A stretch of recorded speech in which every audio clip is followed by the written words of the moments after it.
Vamos abordar agora o quinto conteúdo da disciplina Assistência de Enfermagem à Saúde da Criança e do Adolescente. Eu vou abordar as patologias do recém-nascido de alto risco. As patologias mais comuns, porque é uma série de patologias. E a gente vai abordando algumas, mais graves separadamente. Então, a primeira delas é a hipoglicemia. Então, a gente já conversou um pouco sobre a hipoglicemia e eu vou fazer um adentro, melhor para que a gente possa estar adentrando esse universo da assistência. O bebê prematuro, tanto o bebê PIG quanto o GIG e o pós-maturo, eles não têm bons depósitos de gordura ou estoques adequados de glicogênio no fígado. Então, o glicogênio, ele é um polissacarídeo e ele é armazenado no fígado ou no músculo como fonte de energia. Então, a gente tem o glicogênio hepático e o glicogênio muscular. E acontece também no fígado a gliconeogênese, que é a produção de glicose para estimular, o consumo de energia, uma reserva energética. O bebê, ele não tem esse estoque de glicogênio no fígado por período prolongado. Ele tem por um período de, no máximo, 4 horas. Então, aquele bebê que não é alimentado nesse período de 4 horas, ele pode estar fazendo a hipoglicemia. Então, por isso que a amamentação na primeira hora de vida é tida como hora ouro. Seja, para estimular a glicemia do bebê, a gliconeogênese, ou até mesmo para fazer o quê? O vínculo afetivo entre mãe e o bebê e ensinar ele os movimentos da sucção de forma mais precoce. O bebê carecerá de reservas energéticas e será muito suscetível à hipoglicemia se ele não for, alimentado nessas primeiras 4 horas de vida. Os testes com Destrotix ou Destro, a fita de glicemia, para determinar a glicemia devem ser feitos a intervalo de meia a 1 hora. Então, os bebês que têm risco de hipoglicemia, os bebês que não foram alimentados de forma precoce, os bebês que são PIG, os bebês que são GIG e os bebês que são pós-maturo, o risco é maior. Então, a gente vai fazer o controle da glicemia capilar através do teste de glicemia. A alimentação, mais uma vez, retorno, que deve ser precoce e frequente, e iniciada com 1 a 2 horas de vida, no mínimo. Tá? No máximo, até 2 horas de vida. Pode ser necessário dar glicose intravenosa quando o bebê não tolerar alimentações orais. Então, qual é o tratamento da hipoglicemia? Primeiramente, sucção no seio materno. Não sugou o seio materno, instalou a hipoglicemia? Vai tentar fazer o bebê sugar o seio. A mãe está no centro cirúrgico, não é possível sugar o seio. A gente vai dar via oral um suplemento alimentar, geralmente é o quê? Um leite artificial e tentar subir a glicose. Filho de mãe diabética, um neném GIG, isso vai subir a glicose? Não, porque ele tinha um aporte de glicose alto da mãe. E agora ele não tem mais, cessou esse aporte. Saiu o bebê, clampeou o cordão, cessou o aporte. Então, ele vai fazer hipoglicemia, ele não tem o glicogênio, a reserva adequada no fígado. Então, esses bebês vai corrigir de forma oral? Não vai. Como que vai se corrigir? Venoso. E venoso a gente tem 2 opções. A gente vai fazer a glicose, sempre é a 10%. Em bolos, o que é uma medicação em bolos? Aquela medicação que a gente dilui, funciona o acesso e administra de forma rápida. Então, glicose em bolos. Uma vez que eu forneço a glicose em bolos, as células estão sem reserva de glicose. Então, não tem glicogênio nem no fígado, nem no músculo. Eu estou sem glicose circulante. Quando eu jogar o aporte de glicose, as células vão fazer o quê? Sugar a glicose, porque o cérebro precisa de glicose. Sabe por que o cérebro precisa de glicose? Porque o aporte da massa cerebral é muito maior do que o corporal. Para não lesar neurônios, esse aporte tem que ser maior. Então, as células vão sugar a glicose. Então, o neném vai persistir com a hipoglicemia de forma mais severa. Então, toda a glicose que você faz em bolos para corrigir, você tem que manter uma taxa de glicose circulante através do quê? Da hidratação venosa. Então, essa hidratação venosa ela é feita com glicose a 5%, que é a solução, e mais um aporte de glicose dentro da hidratação, do frasco de solução. Quanto é essa glicose? É feito um cálculo que chama TIG, que é a taxa interna de glicose. Então, faz-se um cálculo baseado no peso do bebê. Geralmente, inicia-se com uma TIG alta e vai reduzindo conforme o bebê vai reagindo à hipoglicemia. Então, ele vai mantendo a sua glicose sérica, ou seja, glicose circulante na corrente sanguínea. Ele vai mantendo a sua glicose sérica estável. Então, a TIG vai sendo reduzida. Então, vamos voltar de novo. A hipoglicemia, qual é o tratamento? Administração de glicose intravenosa quando o aporte oral não é o suficiente. Então, a gente vai fazer bolos de glicose a 10% e o médico que calcula esse valor. E o que mais ele vai fazer? A glicose intravenosa através da solução, a hidratação venosa contínua, que geralmente é 5% de solução, e ele coloca uma taxa de glicose, que é a TIG, taxa interna de glicose. É calculada pelo peso e coloca uma TIG alta até que a glicose vá se normalizando. A gente tem glicose a 10%? Algumas instituições sim, outras não. Então, a gente dilui. Então, essa é uma regra. A gente vai pegar um frasco de glicose 50%, vai pegar 1 ml de glicose 50% e 4 ml de água bidestilada. E vou fazer glicose a 10%, no total 5 ml. Se eu vou fazer 10 ml de glicose, eu vou fazer 2 ml de glicose 50%, 8 ml de água bidestilada. E vou fazer em bolos aquilo que o médico calcular. Então, o cálculo da glicose em bolos, você pega o peso do bebê e multiplica por 2. Então, eu tenho um bebê de 4 quilos.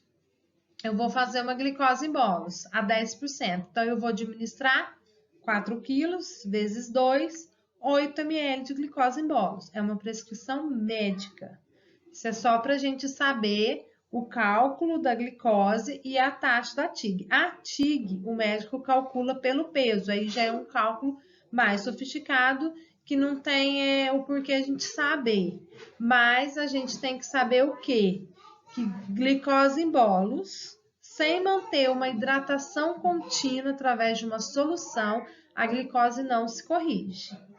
Certo? E às vezes a gente mantém a solução e ainda tem que fazer bolos várias vezes. O importante é o quê? Não permitir que a hipoglicemia seja instalada.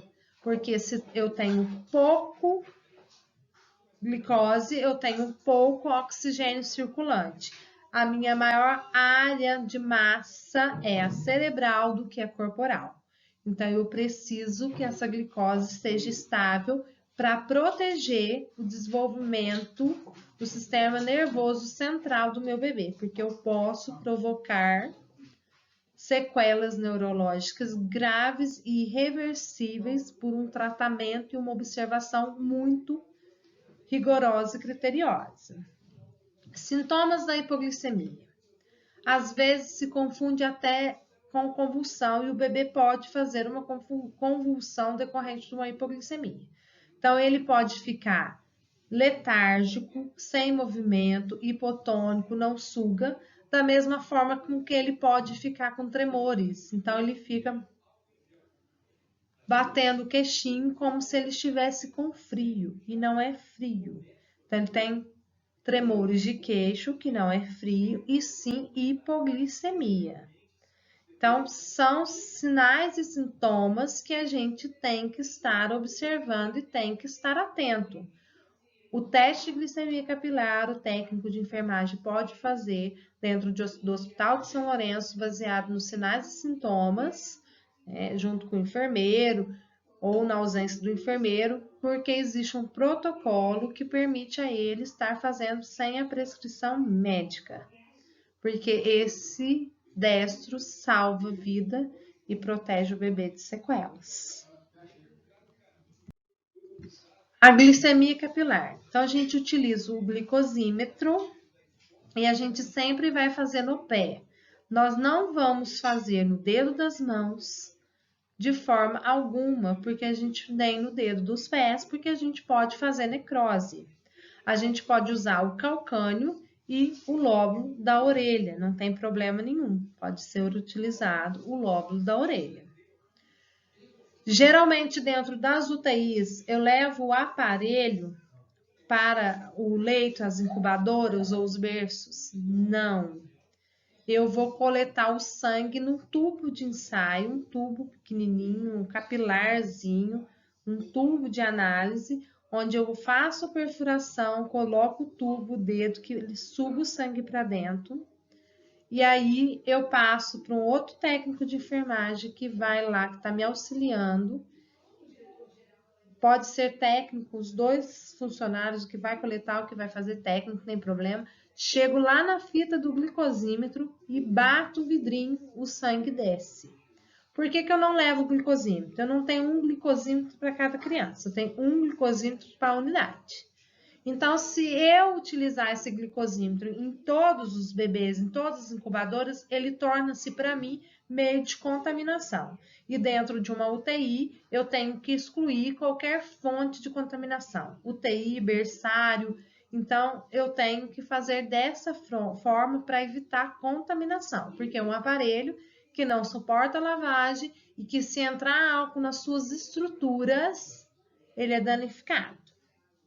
Voltando à imagem, então, onde é que eu vou fazer o teste de glicemia? Na lateral do calcânio.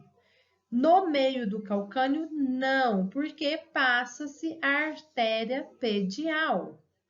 Então, eu não posso, eu tenho que fazer um triângulo no meio do calcânio e só utilizar as laterais do pé.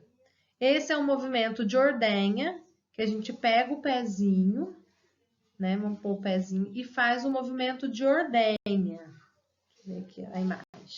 Faz o movimento de ordenha, ó. De cima para baixo, ó. Faço o movimento de ordenha do pé. Calcânio, ordenha. Certo? Ó.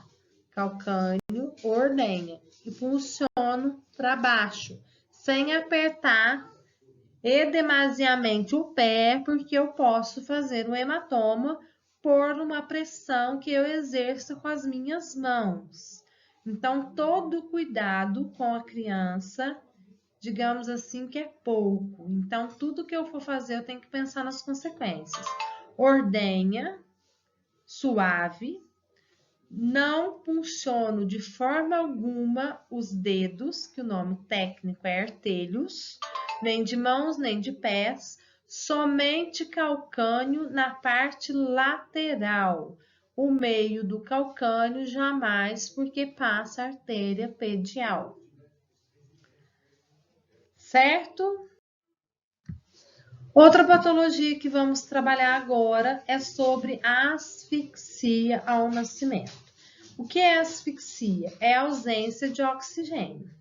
Se faltou oxigênio para o bebê, significa que ele entrou em sofrimento fetal.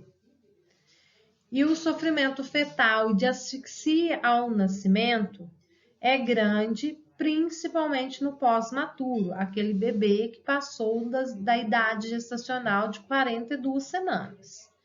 Durante o trabalho de parto, em uma gestação pós-termo, devem ser mais graves. Então, aquela gestação que passou e naquele trabalho de parto demorado, prolongado, a asfixia ao nascimento é muito mais grave.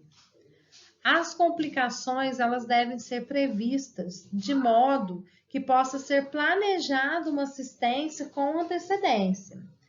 Então, na parte de reanimação neonatal, a gente já vai saber, né, antes do bebê nascer, qual assistência que eu vou prestar. Idade gestacional, é a termo, é pré-termo ou é pós-termo?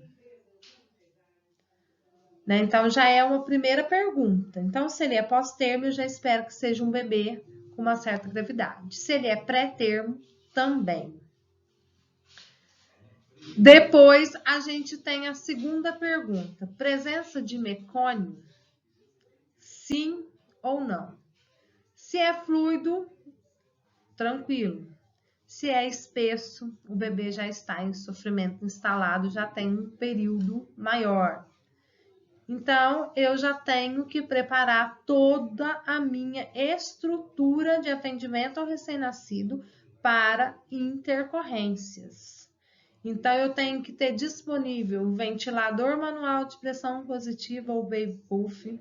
Eu tenho que ter a sonda de aspiração, eu tenho que ter o laringoscópio, eu tenho que ter o laringoscópio de cânula reta, eu tenho que ter a sonda de aspiração, a cânula de Deli, que é a mesma coisa, eu vou mostrar nas imagens, para que eu possa prestar uma assistência de forma adequada. Então, eu tenho que ter berço aquecido testado, rede de oxigênio e ar comprimido testado, silicone, aspirador a vácuo testado para ver se está funcionando, medicação, porque o neném pode nascer com apneia abaixo de 7, precisar ser reanimado.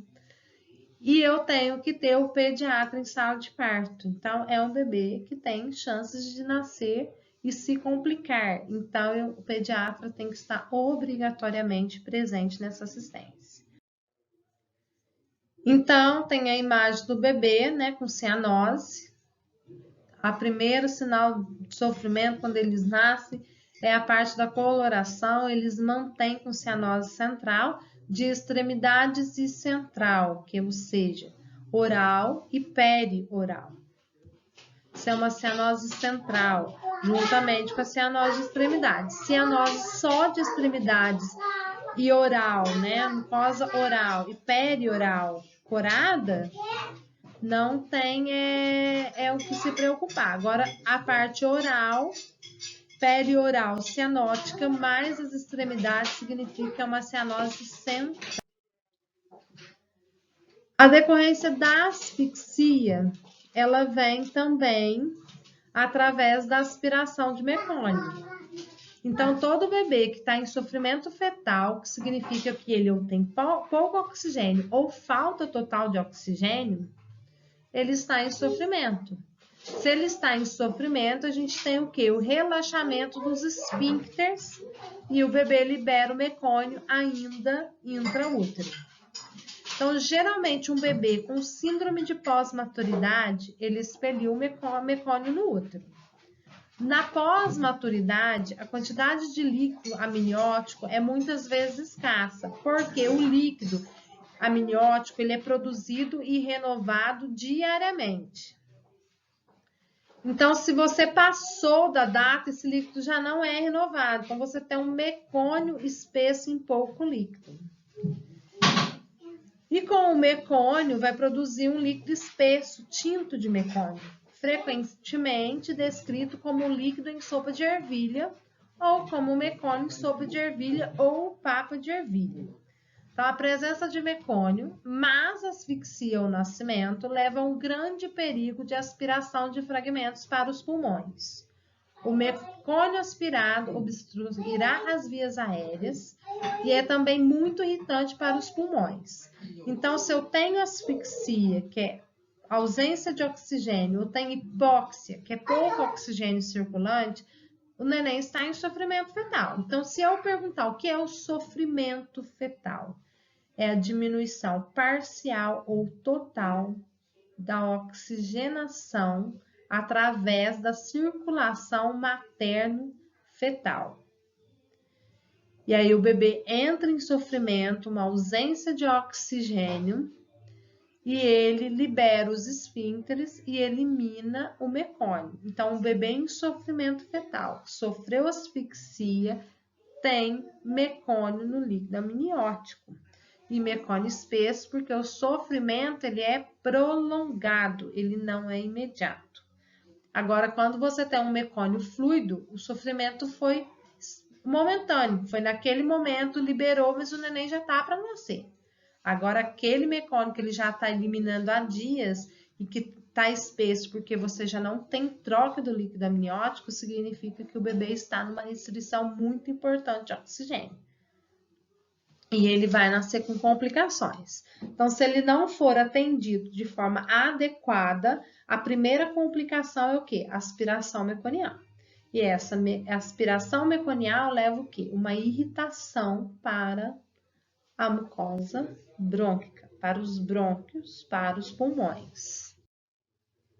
Então, na imagem, vocês vão ver que o bebê ele nasceu impregnado de mecônio. Tá vendo que é um mecônio espesso? Ele nasce até verde, que assim a gente, né, vamos colocar entre aspas, fala, nasceu igual ao Hulk. Impregnado de mecônio, nasceu esverdeado. Então, é um bebê que nasce aparentemente bem, mas que se instala a síndrome da angústia respiratória.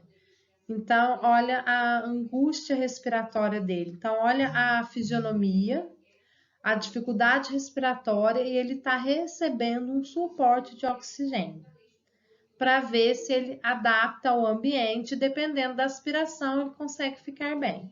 Dependendo, esse mecônio já impregnou nos pulmões, ele irrita a mucosa pulmonar, então causa uma pneumonia química ou uma pneumonite, que a gente fala, essa inflamação da árvore brônquica, e vai causar uma série de complicações. Então, é um bebê que poderia ter nascido em boas condições e vai parar na UTI pela síndrome respiratória. Então, o bebê, ele geralmente vai apresentar o quê? Um problema significativo. Então, os bebês que aspiram mecônio, eles vão desenvolver angústia respiratória. Alguns vai exigir uma assistência em longo prazo. Então, tem bebês que, né, aspirou mecônio, fez asfixia, vai entrar na UTI neonatal. Além, dependendo da asfixia, se for grave, ele vai ter lesão neurológica e mais a parte pulmonar comprometida. Outros morrem por causa das complicações, porque uma vez que você coloca um bebê dentro da UTI, ele é entubado, então tem vários procedimentos invasivos. Então, ele está além do quê? Da ausência do oxigênio, a lesão neurológica, a parte pulmonar comprometida com a síndrome respiratória, então ele está entubado. Você tem que passar o catéter central, porque o catéter periférico, essa punção periférica que a gente aprendeu a funcionar na escola, 2, 3 dias já não tem. Então, a gente tem que preservar o acesso central, porque o bebê fica um longo tempo com esse acesso recebendo medicamento. Então, a gente coloca ele no acesso central, coleta de sangue. Então, são procedimentos extremamente invasivos. Controle da glicemia, exames, né, laboratoriais, exames de imagem, medicamentos, às vezes tem que usar até as aminas para poder, né, sobreviver, poder estimular a parte cardíaca. Então, esse bebê, além disso tudo, ele ainda tem outras complicações. Então, o procedimento invasivo favorece o quê? A sepsemia, que é uma infecção generalizada. Então, é uma série de complicações decorrentes de um problema que poderia ter sido solucionado. E não foi, porque o bebê dá sinais bem antes, 6 horas antes do nascimento, que algo está errado com ele. E cabe a isso o quê? A equipe perceber e intervir. Então, hoje, para evitar o pós-maturo, a síndrome da angústia respiratória, a mortalidade, as complicações, nenhuma gestação ultrapassa 41 semanas. Chegou com 41 semanas é protocolo, internar, induzir parto vaginal ou cesariana. Não se espera bebê dar sinais se você tem a garantia da idade gestacional de 41 semanas.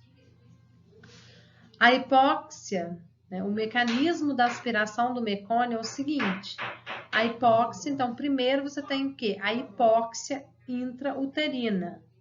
O que é a hipóxia? A diminuição do oxigênio e dos nutrientes, que vai levar o bebê a entrar em sofrimento, a relaxar os esfíncteres e eliminar o mecônio.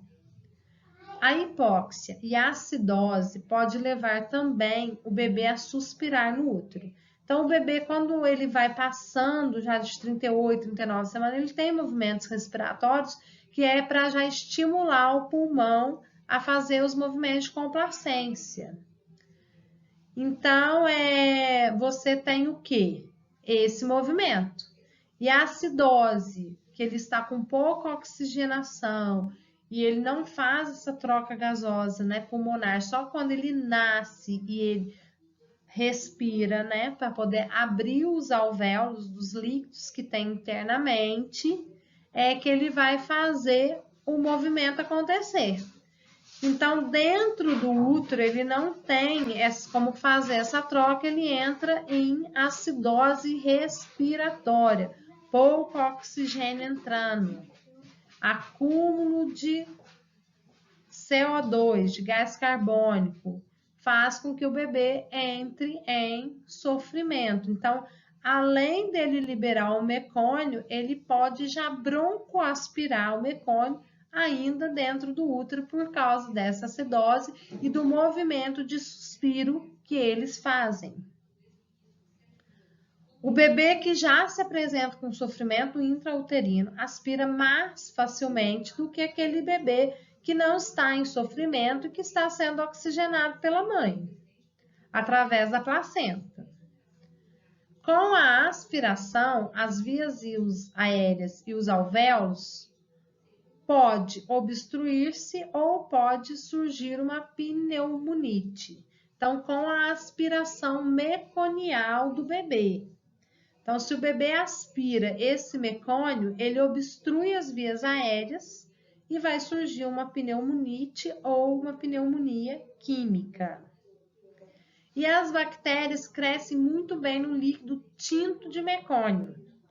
E a infecção pulmonar pode surgir prontamente. Então, além da pneumonite química, eles podem adquirir uma pneumonia bacteriana, porque as bactérias têm predileção pelo líquido meconial. Em caso de obstrução pulmonar, o bebê pode apresentar atelectasia e depois a hipóxia. Então, o bebê, quando ele nasce, ele tem os alvéolos fechados. Então, ele nasce, respira, os alvéolos se abrem e começam-se as trocas gasosas. Porém, o bebê que está impregnado de mecônio causa obstrução dessas vias aéreas e dos alvéolos. Os alvéolos, eles não se abrem, eles ficam colabados. Então, eles não se abrem para fazer o movimento de complacência. Então, eles ficam colabados. O que é a atelectasia? É o colabamento dos alvéolos, que não permite a entrada do ar nem a troca gasosa. Então, quando vai ver no raio-x, está tudo esbranquiçado e a área pulmonar está reduzida, porque atelectasiou, fechou os alvéolos e eles não se abrem. Como que eles abrem? Através, né, do respirador, com uma pressão interna mais alta, que joga o ar e se mantém dentro do alvéolo, que é o que a gente chama de PIP. Então, essa PIP é o quê? O volume residual do pulmão. Quando você entuba uma criança, você perde o movimento, o volume residual fisiológico normal. Então, o que é o volume residual? É aquele volume de ar que permanece dentro do pulmão para evitar o colabamento do alveolar, do alvéolo. Então, todo mundo vai fazer uma experiência. A gente vai puxar o ar e vamos soltar. Saiu a mesma quantidade de ar que entrou? Não. Nós ficamos com volume residual fisiológico, que é normal. Se eu estou entubado, eu perco esse volume residual fisiológico, normal. Então, se eu estou entubado, o respirador tem que fazer para mim. Eu tenho que manter essa pressão para que o ar permaneça dentro do meu alvéolo, que chama PIP, que é o volume residual a permanecer no alvéolo. Então, essa PIP, ela tem que ser o que? Alta, para eu fazer uma pressão e manter o meu alvéolo aberto. Então, bebê grave, PIP alta no respirador, para manter o alvéolo aberto. Outra manobra que abre alvéolo, manobra da fisioterapeuta, que vai fazendo massagem mesmo, né, específica pela fisioterapeuta, que está habilitada para isso, para poder fazer o quê? Abrir os alvéolos, melhorar a atelectasia, esse colabamento alveolar. Pode surgir também o quê? Um enfisema, que devido a esse movimento, o bebê perde a capacidade elástica de complacência do pulmão, de entrada e saída do ar. Que pode levar ao quê? A um pneumotórax. Então, se eu estou exigindo uma pressão muito alta, se a minha complacência está reduzida, eu tenho que ficar jogando volume por causa do efizema, eu perdi a capacidade, a elasticidade do pulmão, eu tenho que jogar volume no respirador para que o meu pulmão ele responda, eu corro o risco de fazer um pneumotórax. O que é o pneumotórax? A gente tem o pulmão e ele é revestido por duas camadas que chama pleura. A pleura visceral e a pleura parietal. A pleura visceral, aquela que está logo próxima à caixa torácica, ao pulmão, e a pleura parietal é a que está depois. Dentro dela tem uma pressão negativa, porque é um balão fechado. Esse volume intenso para melhorar essa elasticidade do meu pulmão faz com que a pleura se rompa. Então, a pressão que é negativa, ela tende o quê? A positividade. E o meu pulmão faz o quê? Eu vou murchar a bexiga. Então, eu perco a minha capacidade de distensão. Então, o que eu faço? Coloco um dreno torácico, drenando esse volume, esse ar que está lá dentro em excesso, até que a pleura feche espontaneamente e melhora a capacidade do meu pulmão. Então, uma complicação simples leva a outras complicações graves, aumentando as chances de mortalidade deste bebê. Alguns pesquisadores descobriram que quando é feita aspiração traqueal logo após o nascimento, o número de crianças que apresentam problemas por aspiração de mecônio pode ser muito reduzido e que a morbidez e a mortalidade também pode ser consideravelmente reduzidas. Então, uma vez que nasceu o bebê, o mecônio ele tem que ser aspirado imediatamente às vias aéreas. Isso, né, várias pesquisas foram feitas e isso reduz muito também a mortalidade e complicação do bebê que aspirou mecônio, porque evita essa aspiração. O líquido amniótico tinto de mecônio ele deve ser removido o mais rapidamente possível das vias aéreas, de modo que não seja introduzido nos pulmões. Recomenda-se que, uma vez verificada a presença de líquido amniótico tinto de mecônio, a orofaringe e a nasofaringe sejam aspirados usando-se um tubo de aspiração de Deli assim que a cabeça do bebê for liberada. Então, se tem mecônio, a gente não vai, liberou a cabeça do neném, seja por parto vaginal, seja por cesariana, liberou a cabeça, o pediatra já vai aspirar. Boca, nasofaringe e orofaringe, então ele vai aprofundar. O pediatra vai aprofundar a sonda ou a cânula de Deli, que eu vou mostrar a imagem, que é aquela sonda que a gente aspirava nas aulas práticas.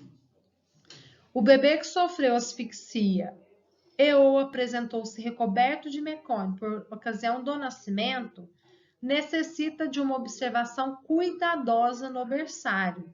Então, aquele bebê que aspirou mecônio, que é banhado em mecônio, mesmo que o pediatra aspira as vias aéreas, ele vai ficar em observação, porque é possível que a angústia respiratória ela se manifeste em seguida e o bebê entre em sofrimento agudo, uma síndrome da angústia respiratória, sendo necessária a utilização do ventilador mecânico. Esse é o aspirador de mecônio, porque ele faz um vácuo, uma pressão negativa, é como se ele sugasse o mecônio espesso que está lá dentro. Como que eu utilizo? Ele é só um adaptador, que é o aspirador de mecônio. Então, eu tenho o aspirador de mecônio, eu tenho que ter o silicone que liga no suctor a vácuo, no aspirador a vácuo, e eu tenho que entubar o bebê. Então, põe o tubo, porque ele vai aspirar o mecônio da traqueia e vai reduzir a quantidade de mecônio que vai ser inserido no pulmão. Aspirou mecônio, aspirador meconial, ele faz um vácuo e puxa. É esse o adaptador. Vou voltar.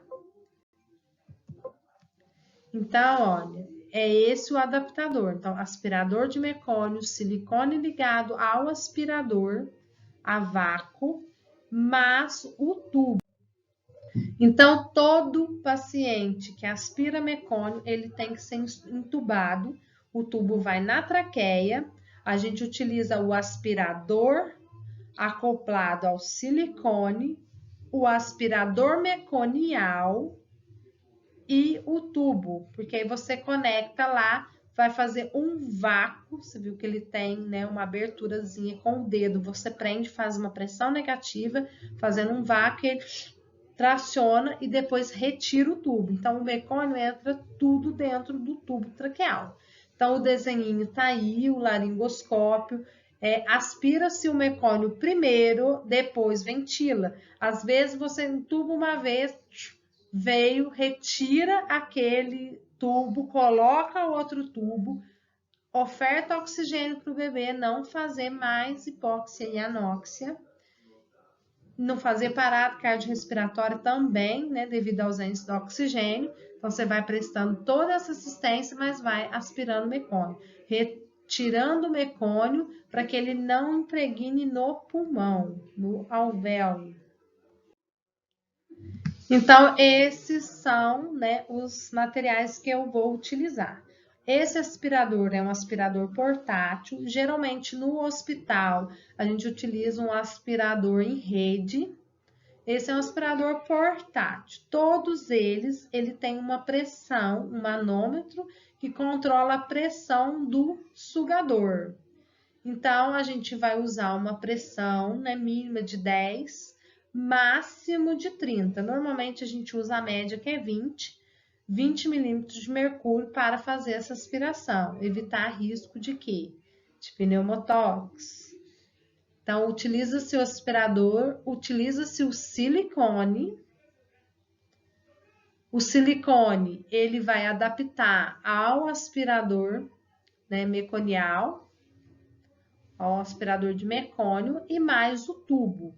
O tubo, ele é por tamanho, então eu coloquei 4 tamanhos. Ele começa no 0 no tubo 2, 2,5, 3, 3,5, 4, 4,5. Então, o tubo de um bebê é 2, 2,5, 3, 3,5, 4. Aí tem um tubo que tá com CAF. O CAF é essa bordinha azul que a gente vai insuflar o ar, igual do adulto. Bebê, a gente não usa tubo com CAF, porque a traqueia está em desenvolvimento, eu posso fazer necrose de traqueia e perder os anéis da traqueia. Então, eu utilizo tubo sem CAF. Como que vê o número do tubo que vai utilizar?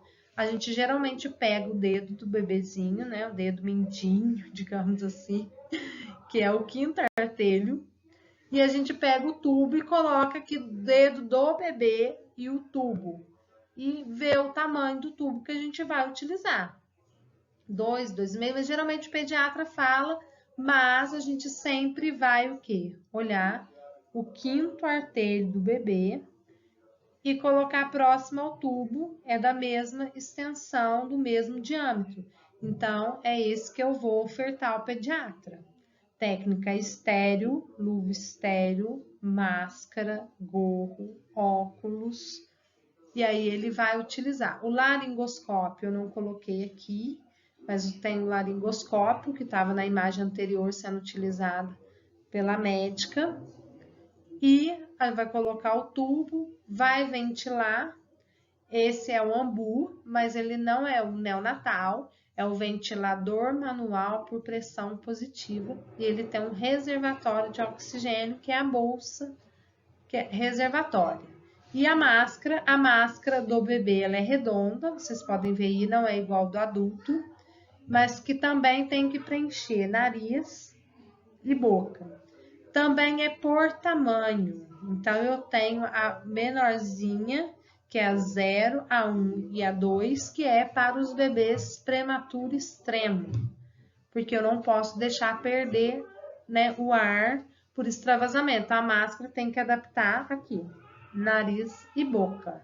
Não pode ser maior que o diâmetro, porque eu tenho escape de ar. Aí eu não vou oxigenar o meu bebê de forma adequada. Também não posso pegar o ventilador manual, porque eu faço pneumotórax. Se eu tiver que ventilar, em 2 tempos, ventilo, solta, solto. Ventilo, solto, solto. Ventilo, solto, solto. Ventilo, solto, solto. Porque se eu... Embora tenha uma válvula de escape, mas eu não posso... Eu tenho que fazer ventilo, solto, solto. Ventilo, solto, solto. E essa cânula, que é a cânula, né? A sonda de aspiração traqueal, cânula de aspiração traqueal, cânula de Deli, que é a sonda de aspiração desse material de poliuretano que você utiliza para acoplar o silicone e ao aspirador a vácuo. Certo? Esse daí é o Baby Puff, que eu falo dele. Então, ele também é um ventilador, né? Ventilador manual, tipo o Ambu, é um ventilador manual, só que ele tem uma pressão controlada. E ele também é tido como um ressuscitador infantil. Então, nele eu consigo fazer a PEP, ou seja, a pressão interna alveolar. Eu deixo lá dentro o volume residual. Então, onde tiver o Baby Puff, ele é o ideal. Geralmente, a gente não pode ofertar ao recém-nascido oxigênio puro. Então, a gente sempre vai acoplar um blender, que é um misturador de ar comprimido e oxigênio, nesse tempo, porque eu vou ofertar sempre oxigênio com ar comprimido e não oxigênio puro, porque o oxigênio puro é altamente lesivo às células oculares, neurológicas, então eu tenho que evitar. Se eu não tiver disponibilidade, por um curto período de tempo, eu posso sim ofertar oxigênio puro. Mas se eu tenho a possibilidade de misturar, por que não misturar, né? Então, a gente tem que ficar atento com essas pequenas coisas. Então, vocês veem aí no manômetro que ele tem uma pressão controlada. Então, você coloca a pressão e a PEP. Geralmente, a gente vai numa pressão até 18, vai fazer assim. E ele nunca vai descer no 0, porque eu vou dar uma PEP. Normalmente, a gente dá uma PEP de 5. Então, ele vai no 5, ele vai lá do 0 até no 18, volta e para no 5. Aí ele vai lá no 18, volta e para no 5. Lá no 18, volta e para no 5. E tá vendo no boneco? Eu tenho a máscara redonda acoplada, bem acoplada no boneco e a válvula de pressão. Essa válvula eu aperto ao dedo do profissional. Então, eu aperto, ventilo, solto, solto, ventilo, solto, solto, ventilo, solto, solto, ventilo, solto, solto, ventilo, solto, solto, ventilo, solto, solto. Tem o rap, tá? Que a gente fala ventilo, solto, solto, ventilo, solto, solto, ventilo, solto, solto. Então, a gente vai apertando o baby puff e ventilando o bebê. Quando o bebê é entubado, eu vou tirar a máscara, essa conexão, ela adapta ao tubo e eu vou ventilo, solto, solto, ventilo, solto, solto, ventilo, solto, solto. Até que o bebê seja ligado, né, conectado ao ventilador mecânico. Então, o ideal é que tenha o baby puff. Aqui no hospital tem um na sala de parto e outro dentro do centro cirúrgico e um na incubadora de transporte da UTI neonatal. A incubadora de transporte da UTI neonatal é só com oxigênio porque não tinha o torpedo de ar comprimido. E aí, mas é um curto período da sala de parto ou do centro cirúrgico até a UTI neonatal. O estresse ao frio. Então, outro cuidado, né? Outra patologia, que se o bebê perder o calor, ele, né, todos os mecanismos, né, do sistema corpóreo, ele é prejudicado. Então, o bebê tem o quê? O estresse ao frio. Por que esse estresse ao frio? Porque ele tem baixo estoque de gordura subcutânea. Então, ele está sujeito a uma perda muito rápida de calor e as consequências dos calafrios. Então, ele deve ser bem protegido quando há perda de calor, que já começa durante a reanimação, caso eu tenha que reanimar ele. Então, para proteger ele do frio, ou ele é aquecido na mãe, o bebê que nasce a termo, ele é aquecido no corpo da mãe, contato pele a pele, ou a gente vai precisar de um berço de calor irradiante ou uma incubadora aquecida, para que eu possa manter a temperatura dele. Outra coisa, a maior área de extensão corporal do bebê é a cabeça. Então, eu sempre vou proteger, um cuidado com uma touca, protegendo a cabeça como um isolante térmico para evitar que o calor se dissipe. Para evitar com isso, com esse procedimento, com essa assistência, que o bebê se complique, principalmente o prematuro. Então, esse é o berço de calor irradiante. Ele tem um controle de temperatura nele. Normalmente, os bebês ficam com a cabeça virada para o lado oposto e o corpo nessa área de transferência de calor. Então, ele tem um termômetro que é acoplado ao berço de temperatura. Então, você programa o berço numa temperatura limite e você, além de você programar o berço, você tem o sensor que está ligado ao bebê e está dando a temperatura corporal dele no berço. Então, é um controle tanto do berço, que você programa a temperatura máxima e a mínima que pode chegar, e a temperatura, através de um sensor de temperatura acoplado ao bebê, a temperatura real dele. Então, se ele está superaquecido ou se ele está com hipotermia, o sensor vai apitar, porque é um controle que a gente tem, um mecanismo no berço. Quando eu falei da escala de Apgar, então o bebê também ele é reanimado, os bebês com intercorrência assistido nesse berço de calor irradiante. Esse berço, ele tem um dispositivo de escala de Apgar, quando você aperta, ele começa a contar. Aí ele apita no minuto, ele vai apitando no 5º minuto até o 10º minuto, lembrando que você tem que rever os passos da escala de Apgar. Esse bebê aí, ele tá com bomba de difusão. Esse amarelo que tá ali com uma válvula é o aspirador. Então, ele tem um suporte embaixo, onde a secreção vai para esse suporte e cabe aos profissionais, ao término do plantão, fazer a higienização do vidro e devolver ao local. Ele tem a bomba de infusão, ele tem a bomba de seringa e ele não está no respirador.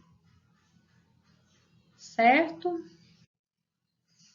Aqui eu coloquei a incubadora de transporte, então uma incubadora de transporte de parede dupla, o paninho cobre para tirar a claridade, também tem controle de temperatura, o torpedo de oxigênio, o baby puff normalmente fica em cima dele, que o bebê ele é transportado nessa incubadora com controle de temperatura e recebendo o aporte de oxigênio para que ele não se desestabilize.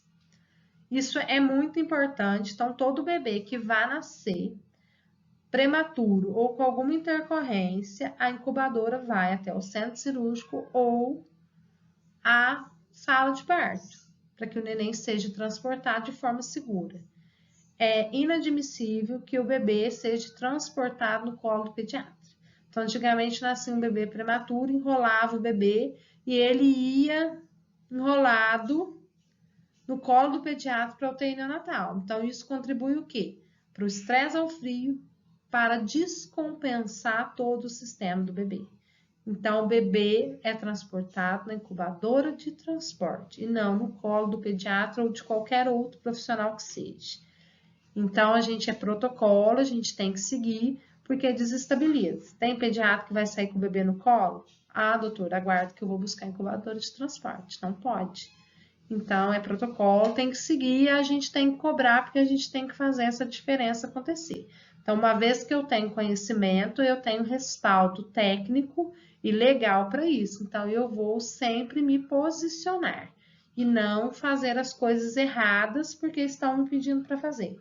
Então, não é certo, eu vou buscar a incubadora e trago. Ah, vai nascer prematuro, eu já busco a incubadora antes, para não correr o risco de querer transportar um bebê sem as condições necessárias para poder ajudar ele a passar por esse processo e não prejudicar.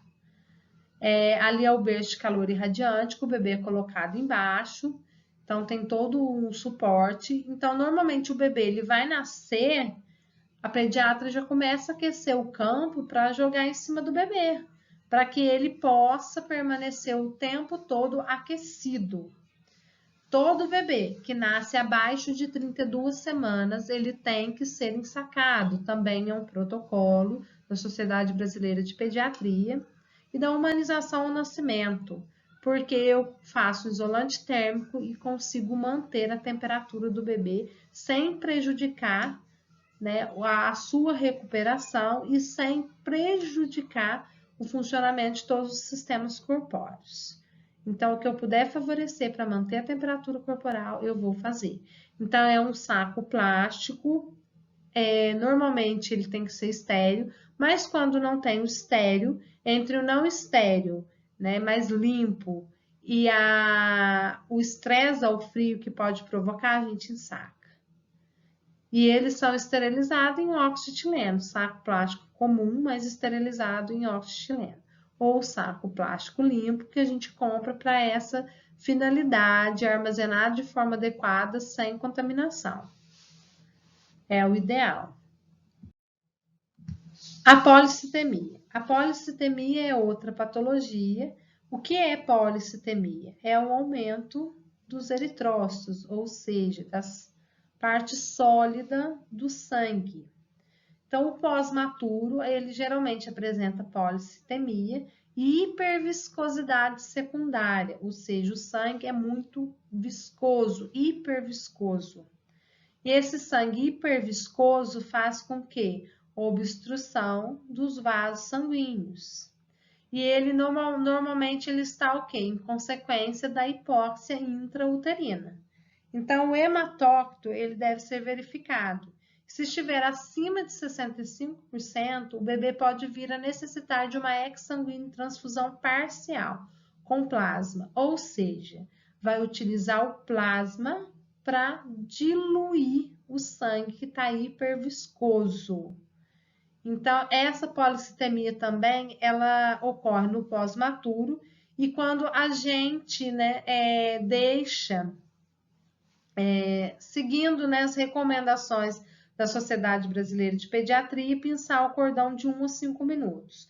Febrasgo, pinçamento do cordão umbilical até parar de pulsar. Nesse parar de pulsar, pode passar uma grande quantidade de sangue para o bebê, a gente pinçar e ele não retornar. E ele ficar com uma quantidade, um sangue muito viscoso, um aumento mesmo do número de hematócrito, fazendo a policitemia. A policitemia, quando o hematócrito ele está alto, mas ele não ultrapassa 65%, o bebê vai ficar ictérico, vai precisar de fototerapia. Quando ultrapassa 65%, ele vai ficar ictérico, ele vai precisar de fototerapia, ele vai precisar da exsanguínea transfusão. Ou seja, essa exsanguínea transfusão, ela é um procedimento que é feito dentro da UTI, cateteriza o vaso umbilical, que é de grosso calibre, e vai fazendo as trocas. Então, coloco 10 de plasma, tiro 10 total, coloco 10 de plasma. Geralmente, quem faz? O médico, junto com a enfermeira, e o técnico de enfermagem anota a quantidade que entrou, a quantidade que saiu, de olho no monitor, nos parâmetros do bebê, embora o profissional está com o monitor bem, mas todo mundo olha. O bebê começa a fazer arritmia cardíaca, vai precisar corrigir, o técnico aspira o medicamento que o pediatra solicitar, administra, porque é uma técnica estéril, a gente vai estar todos paramentados. Então, o enfermeiro, o técnico e o médico faz esse procedimento. Aqui é só para uma diluição. Então, ela é feita com o quê? Com plasma. Retira e põe a parte sólida para hemodiluir. Tem casos que faz uma sangria. Então, tem muita quantidade de sangue, retira um pouco de sangue e faz o quê? Uma expansão com soro fisiológico para auxiliar essa hemodiluição sem que seja necessário o plasma sanguíneo. Mas é uma conduta médica, existem esses dois tipos, uma sangria. Sangria é você retirar uma quantidade de sangue, desprezar e colocar uma expansão, expandir com soro fisiológico. Você vai hemodiluir. Ou fazer com plasma. Retiro 10, coloco 10 de plasma. Retiro 20, coloco 10 de plasma. E assim, né, esse cálculo é feito pelo pediatra, a quantidade que vai entrar, a quantidade que vai sair, e vai com o mesmo intuito de hemodiluir o sangue do bebê para evitar essa congestão vascular. Coloquei aqui a foto, o que é um bebê, embora se bebês gêmeos, nesse caso gemelar, a gente pode ter uma outra patologia aqui, que é a transfusão feto-placenta. E feto-fetal, né, que é a transfusão de um feto vai para o outro.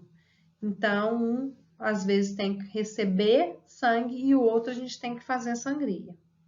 Um fica anêmico e o outro fica normal, mas o bebê policitêmico, essa é a característica dele. Ele fica muito vermelho. Esse vermelhidão tem um nome técnico que chama o bebê está pletórico. Então, quando eu vou descrever no meu relatório, o bebê pletórico.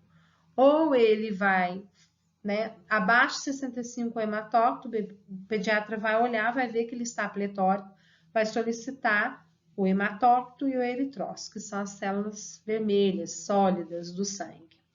Então, solicitou, está abaixo de 65, vai fazer icterícia, vai precisar de fototerapia.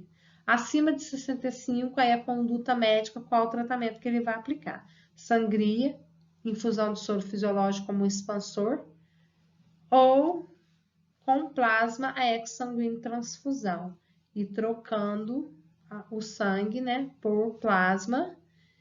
E aí você vai fazendo essa exsanguínea, todos os dois com a mesma finalidade de hemodiluir o sangue, evitando assim a congestão vascular. Eu termino aqui a aula de hoje e reforço mais uma vez que a assistência de enfermagem, ela tem que ser cuidadosa e observadora. Então, eu tenho que observar tudo que está de anormal e intervir precocemente. Então, o conhecimento, ele faz a diferença, porque se eu tenho conhecimento, eu sei buscar a intervenção, solicitar o médico, eu sei dialogar e eu sei impor, né, o que é correto e o que está errado. E aí, o que está correto eu faço, o que está errado eu não faço e eu busco alternativas para que o correto seja cumprido. Então, eu enfoco bastante isso com vocês, com a finalidade de que a enfermagem ela tem sim que ter conhecimento. E esse conhecimento faz a diferença. E como eu busco conhecimento? Através dos estudos. Então, eu procuro passar uma parte bem ampla de conhecimento. Eu não passo nada superficial, porque não é porque você é técnico que você não pode dominar um conhecimento teórico e técnico. Então, vocês têm sim que dominar e tem que fazer diferença onde é que vocês vão trabalhar. Então, eu paro o conteúdo por aqui. Estarei disponível para dúvidas no Team Link, no horário da aula, e à disposição para que a gente possa estar trocando experiências e conhecimentos. Tchau, um abraço para você. Você tá fazendo o canal do Mateuzinho Bergamota?